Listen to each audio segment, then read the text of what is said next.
യത്രൈലോക്യമഹീയസോ അഭി महिदं सम्मोहनं मोहनात् कान्तं कान्तिनिधानतो अपि मधुरं माधुर्यधुर्यात् अपि सौन्दर्योत्तरतो अपि सुन्दरतरं त्वद्रूपम् आश्चर्यतो अपि आश्चर्यं भुवनेन कस्य कुतुकं पुष्णाति विष्णो विभो. അല്ലയോ ഗുരുവായൂരപ്പ, അങ്ങയുടെ രൂപം ഉത്കൃഷ്ടങ്ങളിൽ വളരെ ഉത്കൃഷ്ടമാണ്. മോഹനമായതിനേക്കാൾ മോഹനമാണ്. തേജോനിധിയേക്കാൾ തേജസ്വിയാണ്.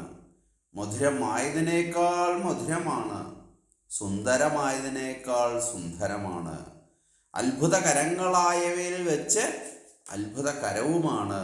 അങ്ങനെയുള്ള അങ്ങയുടെ രൂപത്തിൽ ആർക്കാണ് കൗതുകം തോന്നാത്തത്?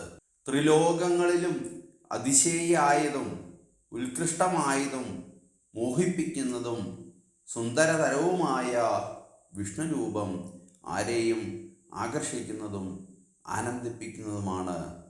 ആ കമനീയ രൂപം നമ്മുടെ ആചാര്യനായ മേൽപ്പത്തൂരിനെയും പരമാനന്ദത്തിൻ്റെ കുടീരത്തിലെത്തിച്ചു. ഇതാണ് ഗുരുവായൂരപ്പൻ്റെ പ്രത്യേകത.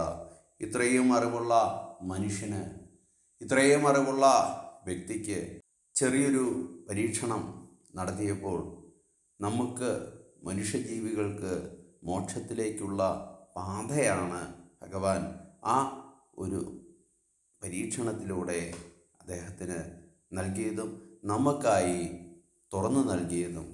ഭഗവാന്റെ കാരുണ്യവും കൃപാകടാക്ഷവും അങ്ങനെയാണ്. ഒരാൾക്കൊരു ദുരിതം ഭഗവാൻ തന്നിട്ടുണ്ടെങ്കിൽ തീർച്ചയായും അതിന് ഒരു സ്വർഗവും ഭഗവാൻ തന്നെ കരുതിയിട്ടുമുണ്ട്. അമ്മമാരൊക്കെ ചെയ്യുന്ന പോലെയാണ്. വഴക്ക് പറഞ്ഞാലും ഒരു പിടി പലഹാരം നമുക്കായി മാറ്റിവെച്ചിട്ടുണ്ടാവും എന്നതുപോലെ തന്നെയാണ് ഭഗവാനും. സ്വർഗത്തിൻ്റെ നാഥനാണ് ഭഗവാൻ. നമ്മളെ പരീക്ഷിക്കും, നമ്മുടെ കുടുംബജനങ്ങളെ പരീക്ഷിക്കും. നമ്മൾ തോക്കുമോ എന്ന് നോക്കും. തോക്കില്ല എന്ന് തോന്നിക്കഴിഞ്ഞാൽ ഒരിക്കലും നമ്മളെ വിട്ട് പോവുകയില്ല ഭഗവാൻ. പരമാനന്ദം നൽകുന്നതാണ് ഭഗവാൻ. ആർക്കും എപ്പോഴും എന്തും നൽകും ഭഗവാൻ. അസൂയയോ കുശുമ്പോ ഭഗവാനില്ല. അങ്ങനെ ഉണ്ടെങ്കിൽ ഭഗവാൻ ആവുകയില്ല. ഈശ്വരൻ ഒരിക്കലും ശപിക്കുവാനുള്ള കഴിവില്ല. ഈശ്വരൻ നശ്വരനാണ്.